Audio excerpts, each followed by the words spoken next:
Real Life, Real Crime is a true crime podcast brought to you by Woody Overton and executive producer Toby Tomplay. You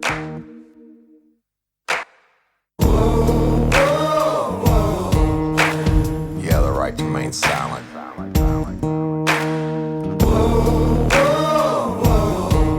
Anything you say can and will be used against you in a court of law. You have the right to an attorney prior to and during any questioning. You can't afford one, the court will appoint one for you. You understand your rights? Your crime spree was over, son.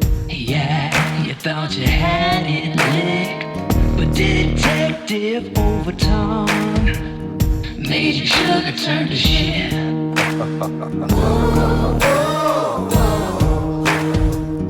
Get ready, you're gonna do time. Real life, real crime. Warning. This episode of Real Life, Real Crime, the podcast, may contain descriptions of acts of violence or that are of a sexual nature. It should be for people that are 18 years or older. Heed my warning, people. I did not get the facts of these cases off of the internet or from some television show. The facts we're retelling you were presented to us by the victims of the crimes or the perpetrators who committed the crimes against the victims. My description of the crime scenes are what I saw with my own two eyes. If you're gonna get offended, please turn this podcast off now. Thank you.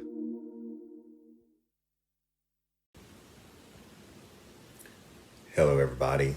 Welcome to this episode of Real Life, Real Crime, the podcast. As always, I'm your host, Woody Overton. And everyone, I'm coming to you I'm recording this on Wednesday, right before the storm comes. Laura was just upgraded to category 4, which is there'll be nothing standing. And if it hits at that rate, and I worked for 20 years, I worked every named storm that ever hit the state of Louisiana, including Katrina and Rita and all the bad ones. I just pray for everybody out there to stay safe. And of course, COVID, what hell will us beat COVID so we can start doing some live shows and having some fun again. But today we're doing, the name of the episode is Rapids Burning 3. Y'all, I have some crazy stuff to tell you in here. You might hear some pages rustling. You might hear the wind blowing outside because I'm in the middle of the woods. I apologize ahead of time again for not being in the studio. The audio, Toby Tomplay will make it the best that he can. But I love and appreciate y'all for being here. And stay tuned from at the end of the show for some announcements. And if y'all would, and you like Real Life, Real Crime, go to iTunes and leave us a review. I would appreciate that.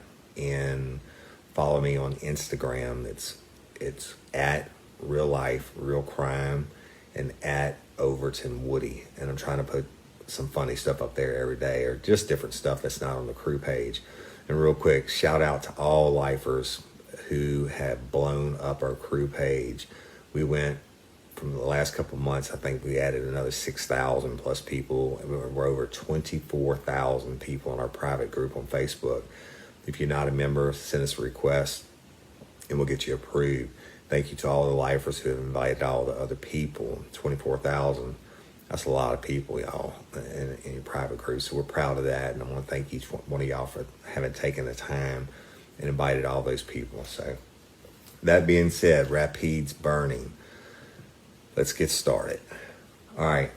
The first thing I'm going to talk about is all this information, y'all, is provided by lifers. But when I'm doing Rapids Burning is because they pissed me off about Courtney Coco's case and the delays.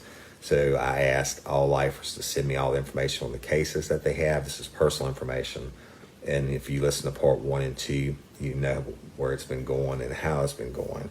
This is part 3, and there's a lot of stuff, a lot of bad stuff in here. The first thing I want to talk about is let's see if this is postmarked. I received a package from the U.S. Postal Service, priority mail, U.S. postage paid from PM3 Alexandria, Louisiana.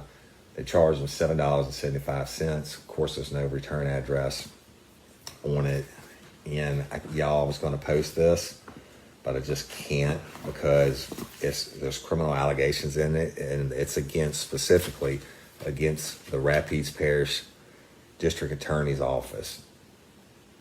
And it's titled Public Corruption in Rapides Parish District Attorney's Office. And it gives the dates that the following events occurred and the names and docket numbers and the names of everybody involved. I cannot, and they signed it sincerely, the Whistleblower. And so I thought about it and I talked to attorneys about it. I cannot read the details of the letter because I'm sending it to, and it's the right thing to do. I'm sending it to Jeff Landry, the Attorney General for the state of Louisiana, and he has investigators, and they got to investigate these criminal allegations against Philip Terrells. I had Lifers correct me on how to say his name. Philip Terrell's office. Okay, so we're going to send it to them. I don't want to screw up the investigation. It's no different than me not releasing all the information I have in Courtney Coco's case, which I can't do because I don't want to take any chance of screwing up the investigation or the prosecution part. Everything I told you on Courtney Coco, that's the bad guys and their attorneys already know about. So I didn't hurt anything there. But thank you, Whistleblower, for sending it in. It's a lot of detailed information, and if it's true, it's going to be bad times for Philip Terrell's District Attorney's Office. So Rapides Burning 3. This is sent in.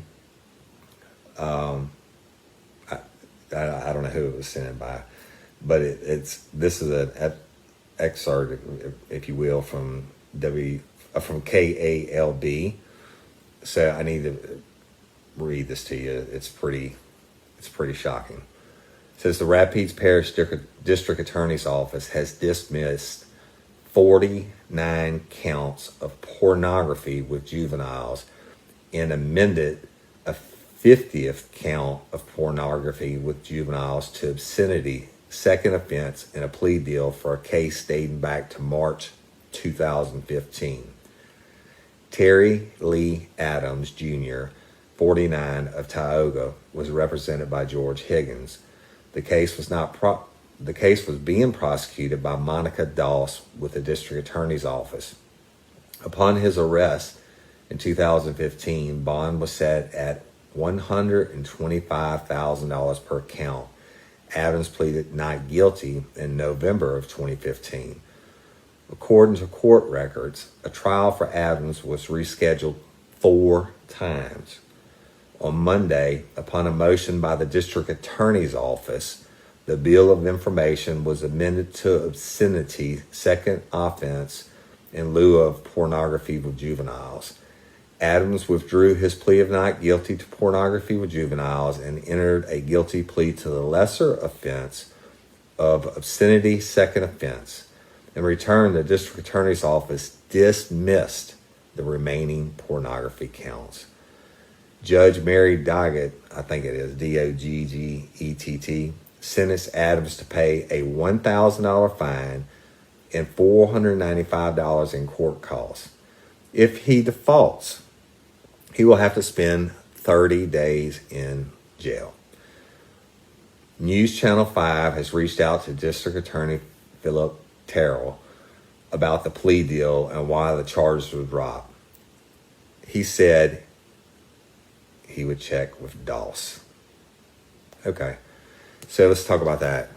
You get arrested on 50 counts of pornography with juveniles. It goes for, now they took it serious enough when it started that it was $125,000 of bond per count. All right, so you do that times 50. It's a hell of a lot of money. But trial was rescheduled 4 times. And then the district attorney's office changed the bill of information. The bill of information, that's just where they list all the charges against you, the 50 charges of child pornography he had. And they admitted to a obscenity second offense in lieu of pornography. That's as low as you can get basically on a sexual offense, right? I mean, and sentenced to pay $1,000. The DA dismissed the remaining counts. I don't know. I guess Philip Terrell's kids weren't the ones in the pornography that the guy had, right? And again, George Higgins' attorney's name came up in it. You can't blame the defense attorney for doing his job. It may make you sick to your stomach, but everybody has a right to a defense and proper representation. And evidently, George Higgins is a kick-ass defense attorney because he won this one, that's for sure. I mean, this guy was looking at so many years in prison. He couldn't have done it in 10 lifetimes. And now I assume he's still free. I mean, shit. What do you do about that, Rapides? 50 counts of child pornography. You know, child pornography, that's adults screwing kids or kids being forced to perform sex acts on each other. And each count is a separate sex act. Whether it was adults making kids have sex with kids or adults having sex with kids or whatever it is. Child porn, man. I mean, if you have a kid out there, I hope it makes your stomach turn because it makes mine turn. And I'm doing a Patreon live video, y'all. This is the picture of this rock star here. Anyway, we'll put it up on the Patreon page. I don't know how you explain that. But I got another one for you. Listen to this shit. Philip Terrell executed one of the most disgusting plea deals in Rapides Parish history. This is all capitalized. Joseph Glenn DeSoto was arrested on multiple sex charges that involved children under the age of 13, one of which was 9 years old. Experienced, hard-working detectives with Rapides Sheriff's Office investigated this case and made the arrest.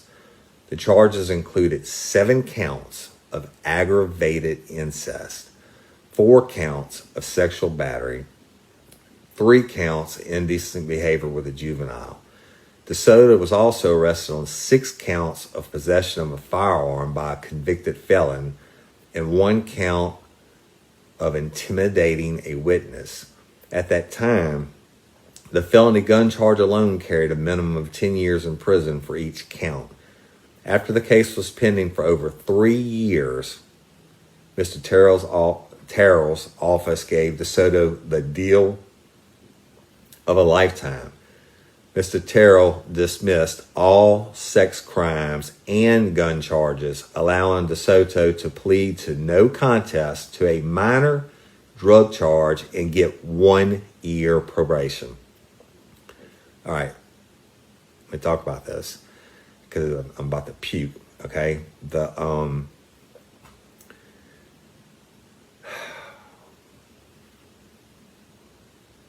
first of all, shout out to Rapides Parish Sheriff's Office, whoever the detectives were that worked it. Y'all, you hear me bash on them a lot in law enforcement Rapides, but I don't mean it. I know there's good cops there, and the majority of them are good cops, right? But whoever had to work this case, and the charge is 7 counts of aggravated incest. I mean, somebody is screwing their own kids, raping their own kids, and I've had to work these cases. That means each one of these kids had to come in and do what they call a CAC interview, a Child Advocacy Center interview, and the detective would have sat in the other room and monitored it on closed circuit television while the forensic interviewer interviews the kids and gets all these horrible facts out. So my hat's off to you, whoever you were to work this case and had the balls enough to make the arrest. The 7 counts of aggravated incest, and one of the kids was 9 years old. 13 to 9 years old. and 4 counts of sexual battery, 3 counts of indecent behavior with juvenile, and 6 counts possession of a firearm by a convicted felon. So this dude is a convicted felon, okay? And that's federal charges. That could have been federal charges under Project Exile is what they call it. I don't know if it's 10 years. It used to be 5 years per charge on that. But what happens now? Experienced, hard-working detectives with Rapides Parish Sheriff's Office investigated this case and made the arrest. You heard the charges. Philip Terrell, your district attorney for Rapides Parish, same guy that's up for election in November for 6 more years, same guy that has Courtney Coco's case, even though he says he doesn't, dropped all the sex charges and let Joseph Glenn DeSoto plead no contest to a minor drug charge and get 1 year of probation. What the fuck? You got an election, people, in November. This is actually by Jermaine Harris, who is actually you can say whatever you want to, but he used to work for the district attorney's office in Rapides, and he quit, I think, after 3.5 years, and he's running against Philip Terrell. So this was his information. I'm going to read you a little bit more what he says. He says, when I'm elected district attorney, people who are charged with sex crimes against our children will be prosecuted to the fullest extent of the law. The safety of our children is of the utmost importance to me. Mr. Terrell clearly believes we can help and rehabilitate people charged with sex crimes against children. I believe those people should spend the rest of their lives in Angola State Penitentiary. Well, Mr. Harris, I agree with you, and I've put many of them there for doing just that. And he goes on to say, we deserve to know why this case was handled so poorly, and if the case wasn't strong enough, then why was it pending for so long? And why were the sex crimes dismissed by the district attorney on June the 6th, 2016, and recharged by the DA on February 13, 2017, only to be dismissed again by the DA on December the 20th, 2017? Was it because the DA and the defense attorney were good friends? And he says, I included whatever.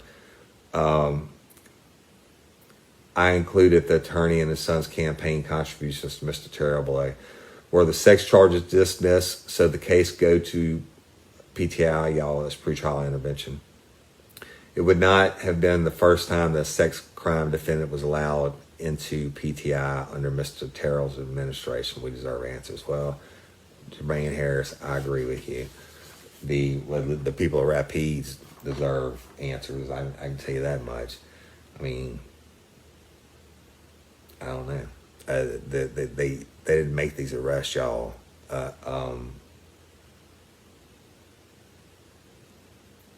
Without serious amounts of evidence. And you know what the sad fucking thing is? The aggravated incest, having sex, or aggravated rape, which it should be 13 and under. It's not having sex; it's raping your kids that are just fucking disgusting. And this is your district attorney. And y'all remember all this stuff was sent in to me. I'm just going on. I'm going on to the next one. This is sent in by a lifer. It says, and I don't know these cases, y'all. I'm just reading what was sent in. Justin Walters was indicted on rape and kidnap charges. He was let out on bond on house arrest. The court date came and went dozens of times. Somehow the house arrest got botched. By somehow, I mean corruption. His sister works for a judge. He went on to kidnap 2 more women, drug, beat, and rape them. He is now in jail without bond. Okay, so what's the common theme here? I mean, I'm assuming that this is Rapides because this is Rapides burning. This was sent in, and I'm reading to you. But if this is true, then when you're indicted on rape and kidnap charges, that's serious, right? I mean, you took somebody's freedom and then you raped them. Your court date came and went dozens of times. Now, just like the other two cases I read you when they said the court date went on and on. Well, you know what? Each side's will be reasonably allowed. By that I mean the defense and the prosecution will be reasonably allowed a certain amount of do-overs or kick it down the line the case because whatever's not ready or they didn't have such information. But not this many times, y'all. And these are all the major cases, and each one of these is sex. And why in the hell a guy, everybody deserves a right to a bond, and even not a right to a bond, to have a bond hearing, a reasonable amount of bond set. He gets out of bond on kidnap and rape charges and is placed on house arrest. I don't know about the sister working for a judge part, but he gets out and went on to kidnap 2 more women, drug, beat, and rape them. Where you at, Rapides Parish? Starting us off tonight in Grant Parish, where officials are calling it one of the most disturbing cases they've ever seen. A Colfax man is accused of holding multiple women captive in his home. Authorities holding a press conference this morning. Faith King is there and has more. This is truly every woman's worst nightmare, to be held captive, and beaten, and then sexually abused. Law enforcement believes there are more victims in the case against Justin Walters, the 56-year-old man who was arrested back in February and then rearrested in April for holding multiple women captive at his house in Colfax. He would physically restrain the women and beat them for days, raping one of them. Walters would use his medical experience as a registered nurse to medically incapacitate these women. One of the women was able to chew through her restraints and escape. The Grant and Rapides Parish Sheriff's Offices and District Attorneys holding a press conference Monday to assure potential victims that it's safe to come forward. Grant Parish Sheriff Stephen McCain calling it every woman's worst nightmare. He's facing life in prison. We want them to know that they're safe and that they need to feel comfortable coming forward to report something that he may have done to them. We need to be able to have as much information and much evidence that we can provide to the district attorney's offices to help them prosecute him to the fullest extent of the law. Walters faces a host of charges in Grant and Rapides Parish, including first-degree rape, battery, and false imprisonment with a dangerous weapon. Sheriff McCain says Walters met some of his victims through social media. He would contact them through the internet and start relationships, which would lead to meeting in person. Bond is set for $900,000. In Grant Parish, Faith King for News Channel 5, your local station. GPSO and RPSO asked anyone with information. If that fucker never gets out of jail.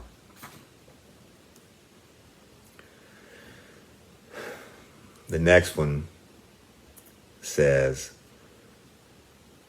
don't feel bad. Philip Terrell, also has let a certain burglar thief walk numerous times.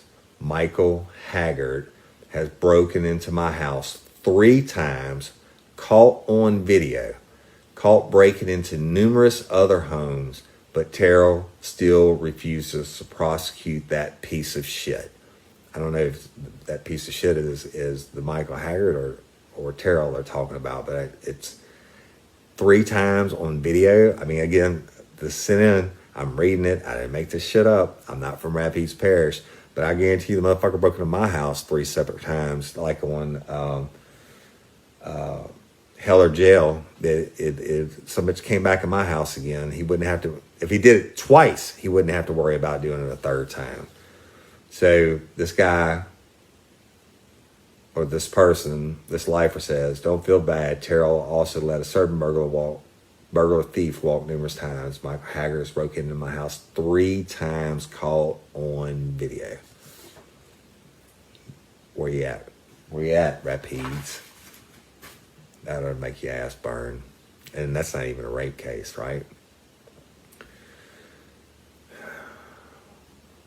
All right.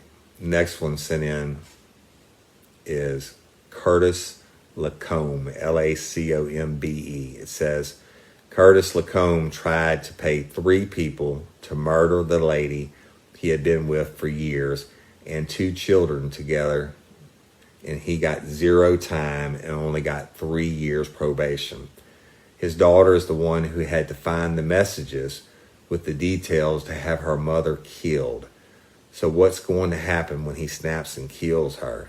The restraining order is just a paper, will not protect her! Exclamation. Our system failed to protect her and the children, I feel. Well, his daughter is the one who had to find the message. I guess that's Curtis's daughter. And with the details to have her mother killed. I don't know, but I mean, if this is true, he got 3 years probation. That automatically included with that would have been a no contact order or a restraining order. And whoever sent this, you're absolutely correct. Jesus, what was the name of the episode? The little girl got the restraining order and they served it on him. And her husband went into Popeyes and killed her and Walker. That's the same thing. That protective order isn't going to do anything. But I don't know. Just reading it for you, lifers. Shocking, to say the least. All right, I got to back up on a story that I covered, I think on Rapides Burning 1. Rebecca Ann Miller and Roger Collins. Y'all remember this one probably when I read it to you. Their bodies were found badly decomposed off Sugar House Road in Alexandria. This is Rebecca's daughter sent this in. And it said, my mama was stabbed 67 times, so vicious. She had indentations on her bones, et cetera, et cetera. So y'all remember that Rebecca and Roger were found dead off of Hudson Boulevard in Alexandria, and the vehicle, I think, was found burned out. But the reason I'm bringing this back up to you, I found out afterwards. Guess who is the detective assigned to the case, according to the daughter? Our dear friend, Cedric Green, with the Alexandria Police Department. Yeah, Cedric Green, the same one who was the lead on Courtney Coco's case for the city of Alexandria. And, of course, this case has never been solved. I don't know. Where you at, Cedric Green?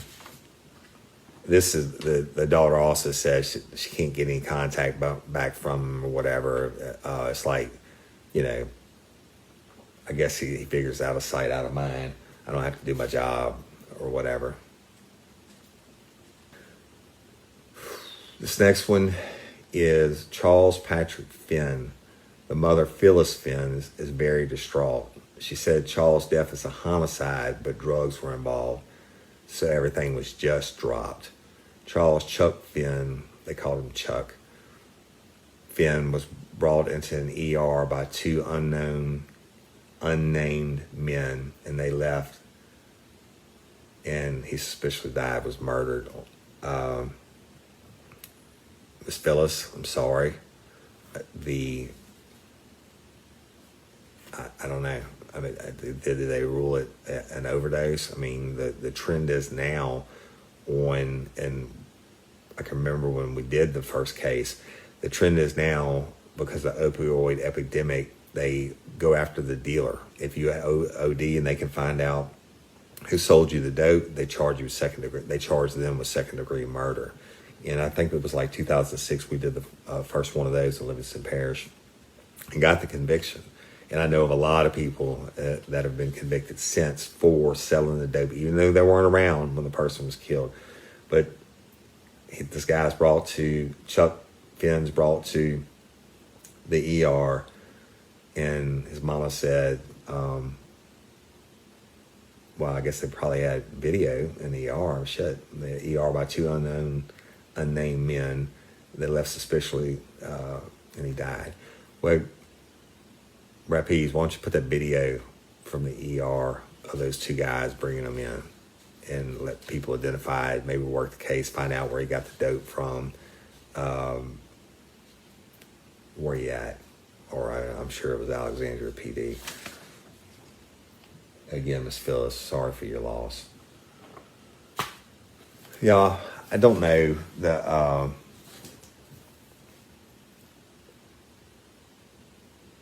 It seems like such a large amount of cases that not only the cold cases that I read you, but like some of these sex cases, and then it just seems like such a large amount of stuff that is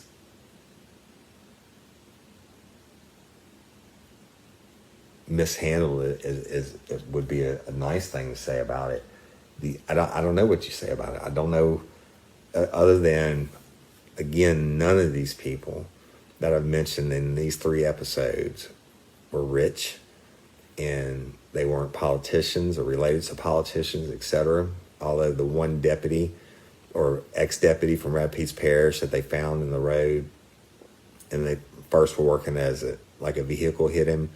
He had severe head trauma, but they got an autopsy. Well, hell, a vehicle couldn't hit him because the only thing he hit was his head. He would literally had to put his head out on the highway, just his head, and get hit by a car.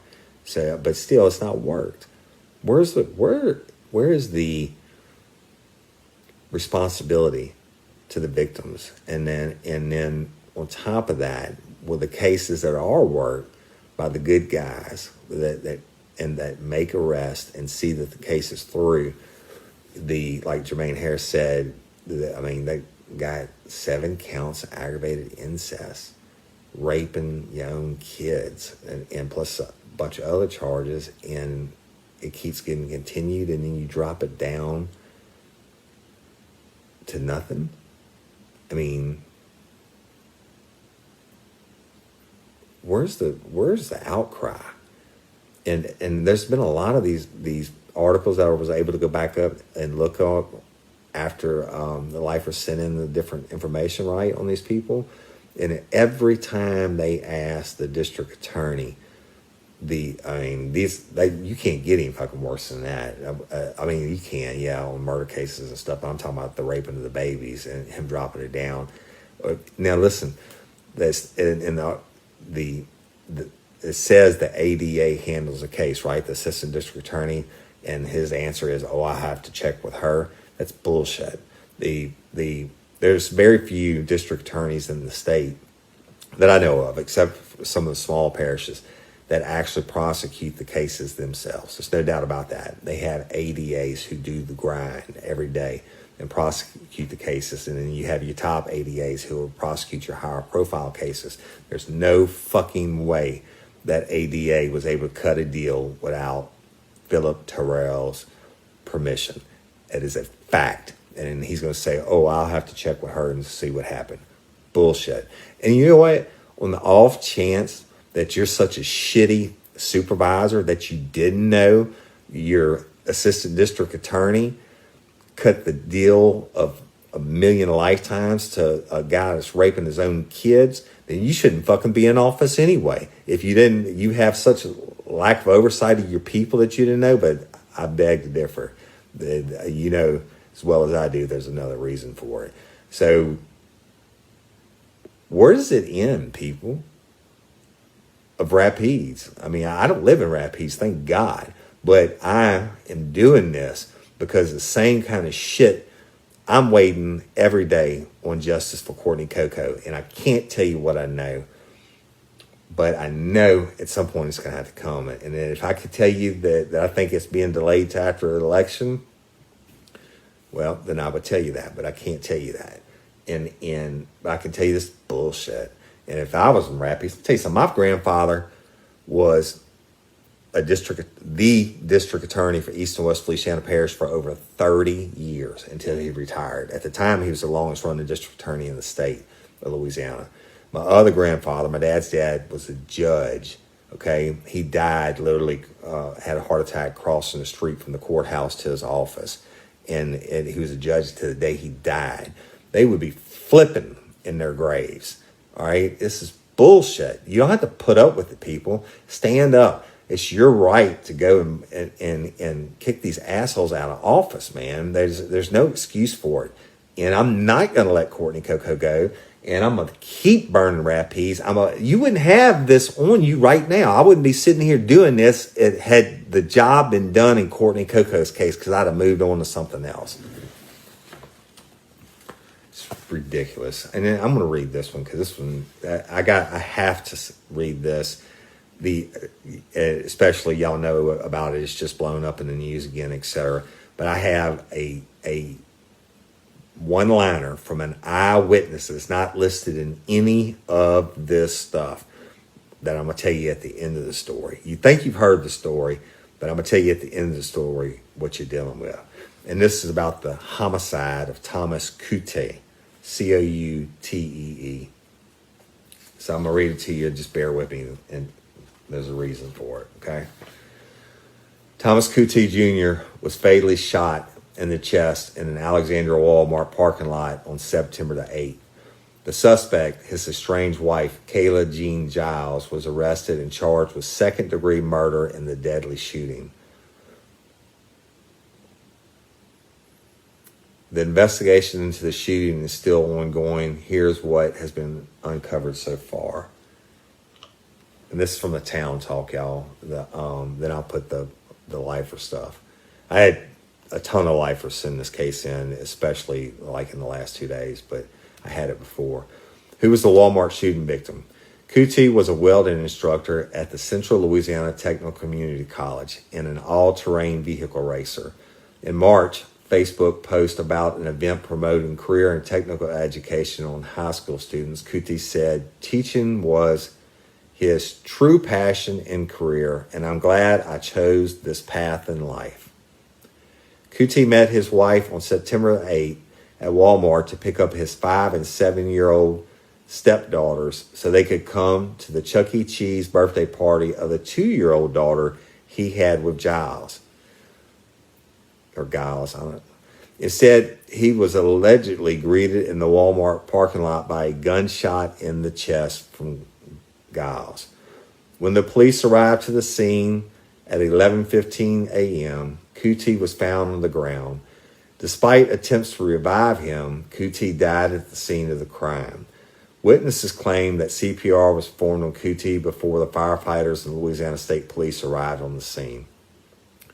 They added that emergency responders worked on Coutee for at least 20 minutes before a privacy barrier was erected around the crime scene. The funeral for Coutee was held Thursday at 2 p.m. the chapel, etc. Prior to Coutee's death, his lawyer, Kenneth Doggett Jr., filed a motion for a new trial after the 9th Judicial District Court Judge Patricia Koch, K-O-C-H, ruled on August 20th that the couple share custody of their daughter. The motion argued that the ruling was, quotations, against the law and evidence, alleging Giles had been abusive. Now, Giles' last name, y'all, was Coutee also, but they let her use that as part of the court proceedings. That's what a lifer told me. All right, so what we know about the Walmart shooting suspect, Kayla Giles. Giles, 31, has been booked into the Rapides Parish Detention Center on a $1 million bond. Her residence is in the gated community located next to the Walmart where the shooting occurred. The day before her husband's death, Giles had been served with papers ordering her to appear in court for arguments about a possible new trial concerning custody of their 2-year-old daughter. Coutee and Giles married in Waco, Texas on October 24th, 2014 and moved to Rapides Parish in August of 2017. On February 2nd, they separated. In May, a matrimonial agreement that laid out how the parties handled their assets was filed. These assets included a Pineville home, nearly 5 acres of property in Rydell, Texas, and 2 vehicles. Until the divorce, the argument requires Giles to provide medical and dental benefits for Coutee and their daughter, through CHAMPVA, the Civilian Health and Medical Program provided by the Department of Veterans Affairs for eligible military dependents. Additionally, the agreement allowed the suspect to use the name Giles instead of her married name. Before Coutee's request for a new trial, there was no mention of abuse in the documents filed. However, Coutee did make at least one report to the Rapides Parish Sheriff's Office prior to the motion for a new trial. A history of domestic abuse. On May 28th, Coutee filed a complaint alleging that Giles slapped him on May 22nd while they were exchanging custody of their kids. Coutee told the deputy that when he leaned into the car to give the children a last hug before going to work, Giles slapped him on the left side of the face. According to the complaint, Coutee produced a photo of redness on the left side of his jawline below his left ear. It was reported that Coutee also showed the deputy a screenshot of a text that Giles allegedly sent to a mutual friend. The text supposedly said she had knocked the shit out of Thomas. It felt good, though. THO, her text. Coutee mentioned to the deputy that he had been arguing with Giles over her desire to move with her boyfriend, who Coutee claimed was a drug addict. Charges weren't filed, but Coutee told the deputy that he wanted the complaint on file. The motion for a new trial stated that during an August 13 child custody hearing, Coutee presented a history of domestic abuse at the hand of Giles. It was also stated in the motion that the state law creates a presumption that no parent who has history of perpetuating family violence shall be awarded sole or joint custody of the children. We start off with breaking news tonight. The woman charged with the shooting and killing of her husband in a Walmart parking lot earlier this month is now facing new charges from incidents that happened before the shooting. Kayla Giles is currently at the Rapides Parish DC-1 jail with a $1 million bond on a second-degree murder charge for the September 8th shooting incident. But now Alexandria police have rearrested Giles on a warrant for domestic abuse battery from an incident on August 8th and a separate warrant for theft between $5,000 and $25,000 reported on September 5th. We expect to have more information on that coming up tomorrow. And she was served. Wife was served a court order before the deadly Louisiana Walmart shooting. And it goes on to talk about the kids, y'all, being taken in by family services and eventually sent to a family member. Now, check this out. You talk about the shooting in the Walmart parking lot, and people say, oh, she's innocent. She hasn't been in trial. Yeah, I get that. She hasn't been in trial. I had a lifer send this in. And this is one of the witnesses that said that they worked on him, gave CPR for 20 minutes or whatever before they set up a barrier and all that. This witness said she was there and approached Giles when Coutee is lying, bleeding out, and said, I can help you, give CPR. And this is what the lifer said. Giles said, I ain't touching that motherfucker. How you like that? He's laying there bleeding out long enough for everyone to get there and try to do CPR on him for 20 minutes. His ex-wife says, I ain't touching that motherfucker.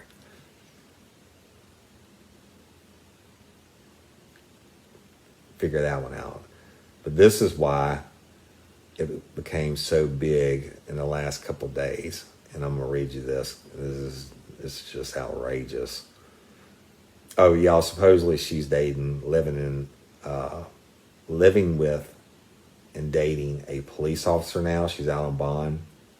I'm talking about Giles. And the same one who said, I ain't touching that motherfucker. And that witness said they would testify, or they are going to testify that in court. I'm going to see her explain that one to the jury. I'm going to read you this.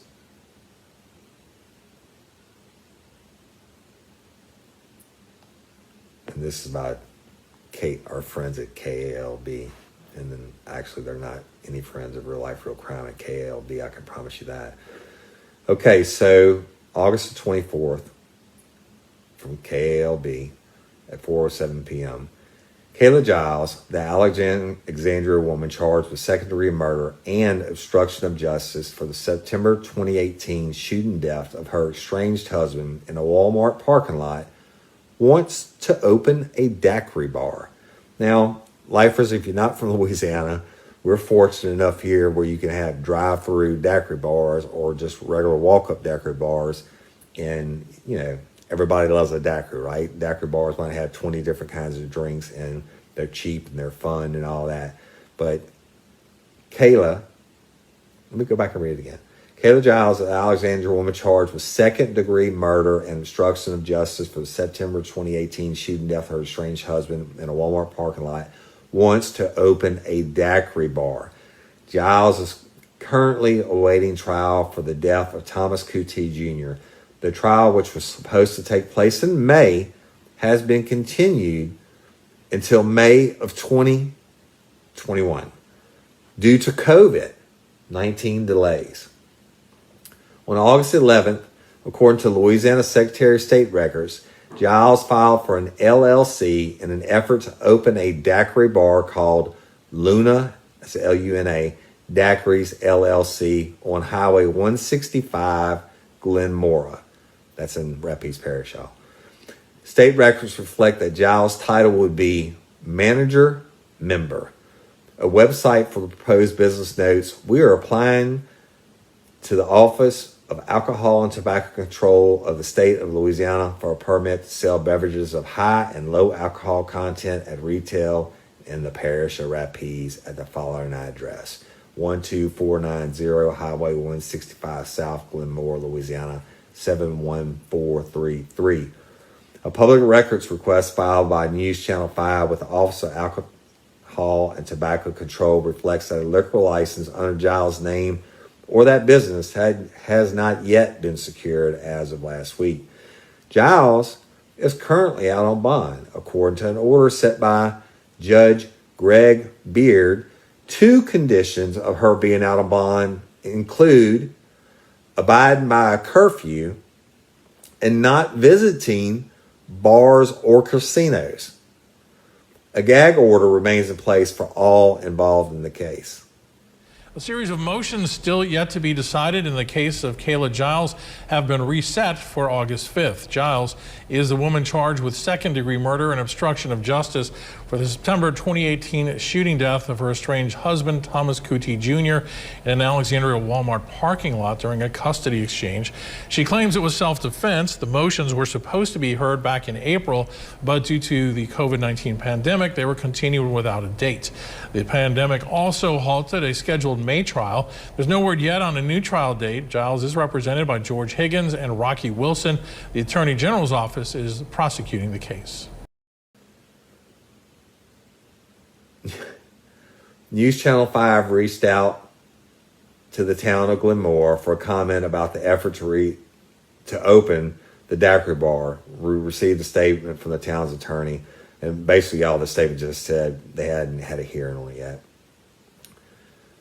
Okay, now I got a couple points. Here we go again. Rapides Parish. Her trial was set for this past May. I get COVID happened. So you moved a whole year away. All right, maybe. But Giles is a condition her bond, which means if you do this shit, you break these conditions, your ass is going back to jail and you're not getting out, right? So she had to put up whatever amount of bond to get out. And the judge tells her, you have to abide by a curfew. Now that means your ass has got to be in your house at by such time. Usually it's by, dark time, 7 p.m., whatever. The daiquiri bars are open at least until 2 a.m. and everywhere in Louisiana I know of. So she's going to be the manager, owner. What does that imply? But the second part, that's all they sell is alcohol. Very seldom do they even sell beer. It's a bar. And she's saying, fuck you, judge. I can only assume the part about the curfew, but she went and applied for her license to sell liquor in her bar under a company that she's formed herself, Luna Daiquiris LLC, where she's a managing partner or manager and a partner. If that doesn't say fuck you to Rapides, to Judge Greg Beard, then I don't know what does. But what makes pop up in my mind is what in the hell's going on in her mind that she thinks she can go and just totally not acknowledge and not I guarantee this bitch, she didn't abide by the curfew order either. She's just slapped the judge and all the Rapides parish in the face, not to mention Thomas Coutee's family members. She is not only going to not abide by the judge's orders, she's going to open a bar. And even though her trial allegedly is scheduled next May, that makes me wonder, all these other cases I read to y'all today, the trials got continue until they plead them down to a sweetheart of a deal. And or whatever it is, right? Does she have some kind of connection? Everybody says she's dating a police officer and living with a police officer. I'm not saying that's connection, but what are you thinking? Now, look, hey, everybody that's involved in the case has a gag order on y'all. Woody Overton's not involved in the case. I can say whatever the fuck I want to. This is America. Big news in the case against Kayla Giles. She's the woman accused of shooting her estranged husband, Thomas Coutee Jr., to death in the parking lot of an Alexandria Walmart back in September. We've learned today that the Rapides Parish DA's office will recuse itself. That decision coming after the realization that District Attorney Philip Terrell once represented Coutee Jr.'s father in a civil matter and to avoid any problems down the road with the case.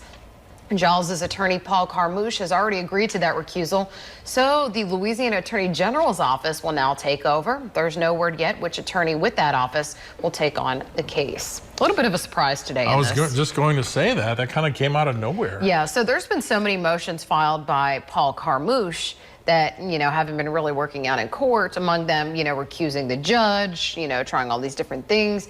To hear this one today was a bit of a surprise.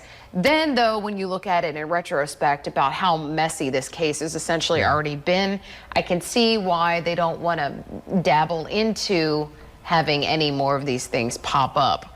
That being said, the AG's office is they don't mess around.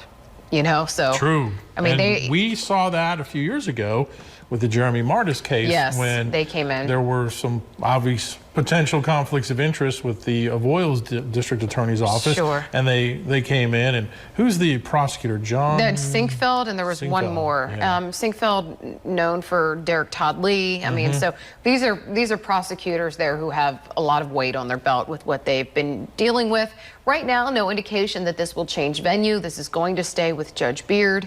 But now I think this ball will finally start rolling. And now will there be new motions filed? We don't know any of that yet. Right. So, yeah. Big announcement today. I mean, as a defense attorney, you're going to pull out all the stops, and that's kind of what he's been doing. And my understanding is the DA's office took a few days to kind of weigh, are we going to do this? And, so finally they kind of decided to move forward. Okay, so we'll find out what's next when they let us know. Yeah, we'll see. And I'm telling you, this stinks. Okay, you're going to invest the money to open a bar. Not if you think you're going to prison, you don't. What does Kayla know that Woody Overton doesn't know? Sure would be nice to find out. I don't understand. Rapides, where you at? The Kayla, if I was Judge Beard, I'd have her on the carpet in my courtroom so fucking fast it'd make her head spin. And I don't know who her attorney is, but I mean, this is not good. And they should advise her to file it under somebody else's name or something, right? But I don't understand. The Rapides Parish, I don't understand what's going on over there. I truly don't. I pray for y'all. I pray that something happens. And y'all, I'm still getting more information. And I may do one more follow-up episode, but I'm going to do an interview like I told you I was going to do with a person who worked inside the district attorney's office and has knowledge of wrongdoing, that he say firsthand and proof that way you could take it for what you want to. But I'm going to do that. That's going to be week after next. You can continue to send in all these cases and stuff, y'all. I have just volumes of information. I promise the families and the lifers that I would acknowledge each victim. I tried to do that. If I left somebody out, please let me know, and I'll get it in at some point. But I don't know. Rapides burning, and all you had to do was make the arrest in the Courtney Coco's case. Rapides burning. Somebody's going to have to answer for something, and I get it. Most of these victims don't have family members that are in a position to fight the system, etc.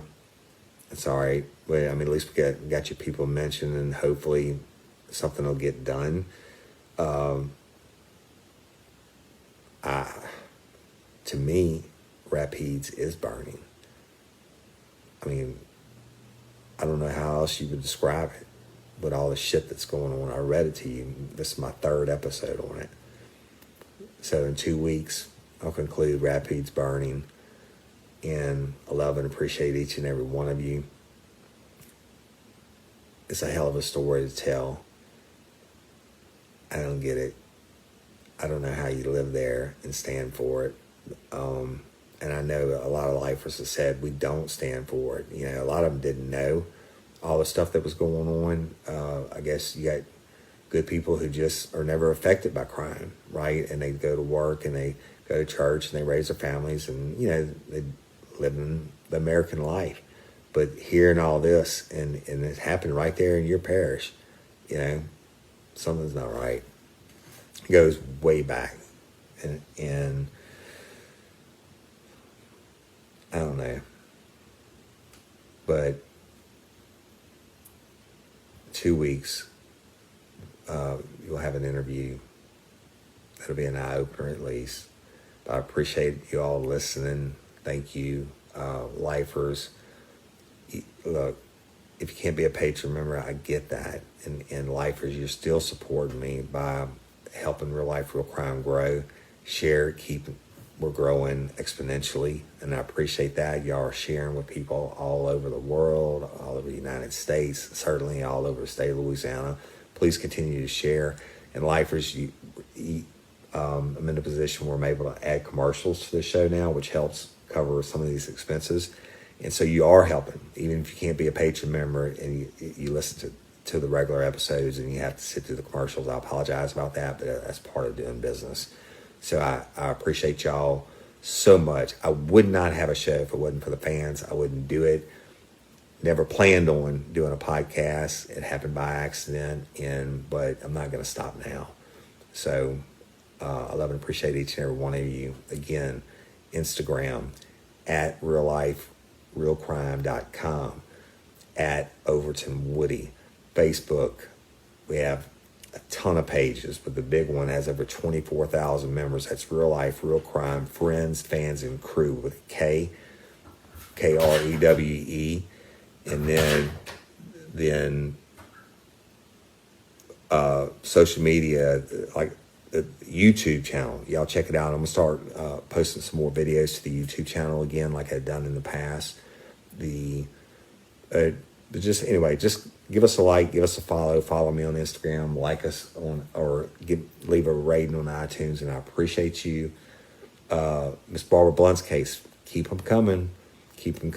That family's hurting, and I will mention it every week until we get justice and find out where Miss Barbara is, because when I mention it, somebody sends in a tip, and I appreciate that. So, Miss Barbara Blunt and injustice for Courtney Coco, I still believe it's coming. I really do believe that in my heart. We'll never forget about sweet Courtney. And all these cold cases, y'all, I'm getting more requests every day. Toby Tomplay and I are in the works of setting up a cold case podcast where we can work and try to solve cold cases, because I have so many people that are asking me, every one of them's hurting. Every one of them's hurting, and they're asking me to look at their cases. So, but I know lifers like to hear my old stories and stuff like that, and not necessarily be bogged down in all these cold cases and stuff. So that's coming, and so stay tuned for that. And you can continue to send in your cases, your cold cases, doesn't matter where they are, and hopefully one day we'll get to your case. So LOPA, Louisiana Organ Procurement Agency. Check this out. I got a message from a lifer the other day who works at the I Bank in Louisiana. Now, you hear me every week say, lifers, be a hero, give the gift of life. Well, guess what? And it dawned on me after she sent the message. She sent the message saying, hey, I work at the I Bank, love the podcast. Want you to know that the eyes, people donate their eyes also through that process, and we are able to give a lot of people the gift of sight. And it just dawned on me, like, bam, I didn't even think about that, right? So it's not the people that are getting the gift of sight aren't necessarily going to die like the rest of the people, right? They are getting the lung transplants and kidneys or whatever. But to think about that, to be blind and then be able to see, that's another beautiful thing about LOPA, the Louisiana Organ Procurement Agency. Y'all go to their website. We'll include it in the show notes. Sign up, be an organ donor. There's on the boxes, check LTC for Livingston Parish Literacy and Technology Center. Those kids are working hard to try to get a certain amount of new sign-ups, if you will. And we also, just check there that you heard about them, that they get credit for it. And underneath that is Real Life, Real Crime. And it'd be cool if you check mine too. But be a hero. Give the gift of life, but you can also give the gift of sight, blind to seeing. Think about it if it was your family member. Until next time, well, I'm Woody Overton, your host of Real Life, Real Crime, the podcast. And until next time or ever, don't let me catch you down on Murder by You. Peace.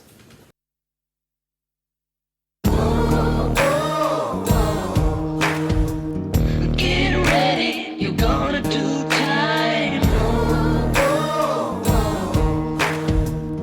Real life, real crime. Real Life, Real Crime is a true crime podcast brought to you by Woody Overton and executive producer Toby Tomplay.